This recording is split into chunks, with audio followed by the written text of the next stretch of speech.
In this video, the Teichdoctor tells us about the haze after the first filling of the schwimmteich. He explains to us how we can shorten this period of time, and he tells us why it's better to go into the water without taking a shower first. Enjoy watching.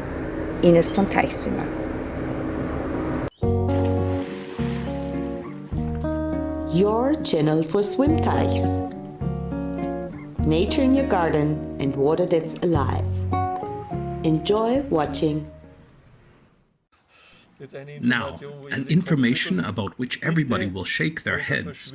Please enter the water sweaty, because that's minerals and salts. And the water needs them? Yes, the water needs them. It is happy about every single mineral or salt, so that the pH value, at least theoretically, can become better. Of course, it's more of a theory, but as I said, sweaty into the water and shower after the swim, not before. Avoid every other input of nutrients, but sweat is positive. I understand. We have talked so much about water. You explained it to me. When you have finished the construction, you fill your swimteich with common tap water. And what happens then? You mentioned something about a haze. How long does that take? Normally, you fill a swimteich with tap water or well water, but it's a well-known problem that nitrate contamination in drinking water is high. Nitrate is nitrogen, nitrogen is fertilizer, fertilizer is algae. That means, when filling for the first time, there is no getting around this so-called running in turbidity. That takes 4, 6 to 8 weeks.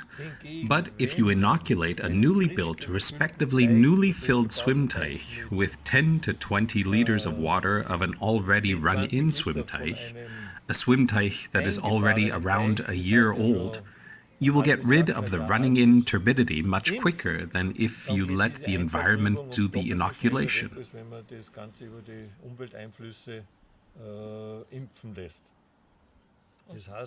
That means first filling, inoculation, and then the running-in turbidity will go away in half of the time compared to water without the inoculation. A lot of water evaporates over the summer. I have to add, wind takes more water than the sun.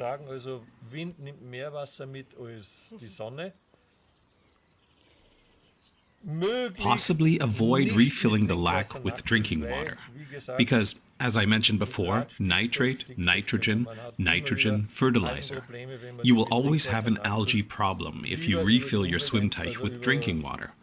Better wait for the rain for a refill. If you have a rainwater basin, you should refill from that one. That's always better.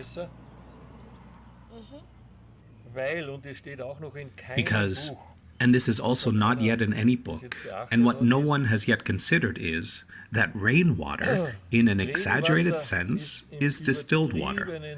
Since through evaporation and precipitation, after 3 years at the latest, the entire filling water is replaced by rainwater.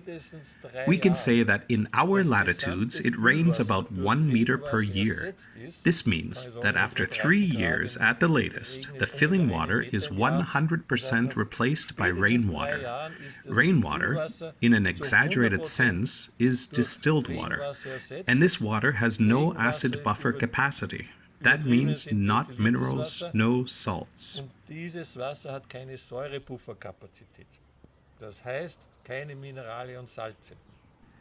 And therefore, the pH value in a swimteich fluctuates during the day between 7 point something and 9 point something.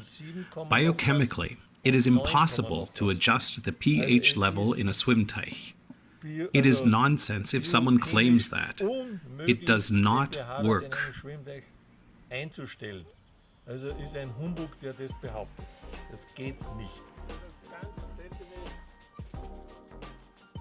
We really have a lot of birds around our swimteich. And now my question is, Well, let's put it that way. First of all, animals appreciate good water. That's why all the birds come to your schwimmteich to drink.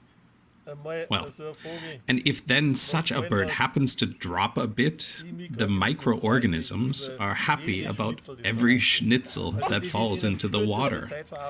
This is processed within a very short time by the microorganisms. So, without hesitation.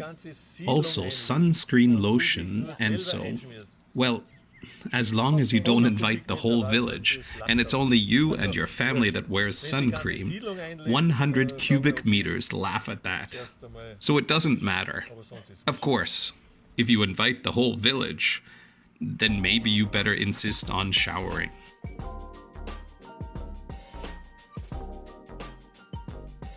You have explained to us that those little things that sometimes swim on the surface of our schwimmteich, these are sludge deposits that have risen due. Yes, these are deposits. At the bottom, there are the fermentation processes again. The fermentation processes lift the bottom sludge or the algae sludge, and at the top it gasses out. Because the specific pressure of the water is missing, then everything falls to the bottom again and spreads out evenly. So please get yourself a suction system and vacuum 1 to 2 times in between. So that means if you vacuum every couple of months, you always have a very clean schwimmteich. I can warmly recommend that. Everything else, so once in spring is a basic condition, but otherwise you have those stinking patties. The rest of the time it depends on the environmental inputs, how much algae can develop. But algae is always there. There is no way around it.